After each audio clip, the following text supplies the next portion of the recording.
আসসালামু আলাইকুম, welcome back to my channel আনহার রান্নাঘর। আজকে আমি আপনাদের সাথে শেয়ার করছি মসুর ডাল দিয়ে পুঁই শাকের রেসিপি। আমি প্রায়ই পুঁই শাক দিয়ে এভাবে ডাল রান্না করে থাকি। এভাবে রান্না করলে খেতে খুবই ভালো লাগে। চলুন তাহলে শুরু করা যাক। প্রথমেই আমি কড়াইতে দিয়ে দিলাম পরিমাণ মতো তেল। এখানে দিয়ে দিচ্ছি 1 চা চামচ লবণ। এখন আমি এখানে দিয়ে দিলাম কিছু চিংড়ি মাছ, দিয়ে দিলাম সামান্য হলুদের গুঁড়া। এখন এই চিংড়ি মাছ আমি তেলের সাথে 1 থেকে 1.5 মিনিটের মতো একটু ভেজে নেব। ভাজা হয়ে গেছে। এখন এখানে দিয়ে দিচ্ছি 2 টেবিল চামচ পেঁয়াজ বাটা, দিচ্ছি 1 টেবিল চামচ রসুন বাটা, 1 চা চামচ আদা বাটা, 1 চা চামচ লবণ, কাঁচামরিচ ফালি দিয়ে দিচ্ছি। এখানে মরিচ আপনারা আপনাদের পছন্দ অনুযায়ী বাড়িয়ে কমে দিতে পারেন। দিয়ে দিচ্ছি 1 চা চামচ হলুদের গুঁড়া। এখন এই সব মশলাগুলো আমি তেলের সাথে খুব ভালোভাবে ভেজে নেব। মশলাটা ভালোভাবে ভাজা হয়ে গেছে।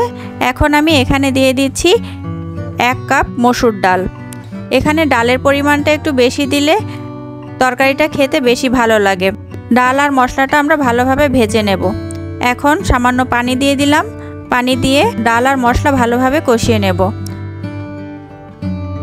কষানো হয়ে গেছে। এখন আমি এখানে দিয়ে দিচ্ছি 1 কাপ পানি। পানিটা ভালোভাবে ফুটে ওঠার পরে আমি পুঁই শাকগুলো এখানে দিয়ে দিচ্ছি।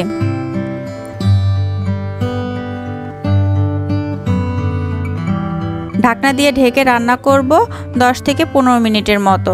এই যে 10 মিনিট পরে ঢাকনা খুলে আমরা পুঁই শাকটা ভালোভাবে ডালের সাথে মিশিয়ে নেব। ডালটা একটু আস্ত না থাকে খেতে ভালো লাগে না। আর এখানে আমরা ভালোভাবে পুঁই শাকটা সিদ্ধ করে নেব। পুঁই শাক ভালোভাবে সিদ্ধ না করলেও কিন্তু টেস্ট ভালো আসে না। তো এই পর্যায়ে চুলার আঁচটাকে মিডিয়াম লোতে রেখে পুঁই শাক ভালোভাবে সিদ্ধ হওয়া পর্যন্ত আমরা রান্না করে নেব। তো এই যে পুঁই শাকটা ভালোভাবে সিদ্ধ হয়ে গেছে। এখন পরিবেশনের পালা। এভাবে পুঁই শাক দিয়ে ডাল রান্না করলে খেতে অসম্ভব মজা হয়। আপনারা বাসায় একবার হলেও ট্রাই করে দেখবেন। আর আমার রেসিপিগুলো যদি আপনাদের ভালো লেগে থাকে প্লিজ আমার চ্যানেলটিকে সাবস্ক্রাইব করবেন। রেসিপিটি আপনাদের কাছে কেমন লাগলো কমেন্ট করতে কিন্তু ভুলবেন না। সবাই ভালো থাকবেন। আল্লাহ হাফেজ।